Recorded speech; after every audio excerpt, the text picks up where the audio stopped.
My name is Luke Steppens and I'm a third year robotics student.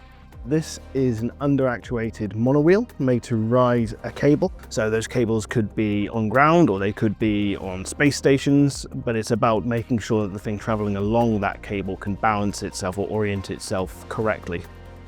It's not as heavily book-based as other places, more practical application of what you learn. There's loads of technical skills that I didn't have before coming here, like the CAD skills that I have now that purely just didn't exist before I came here. And I wasn't aware that I was going to enjoy that. And then when that happened, it's something that's my favorite part of it.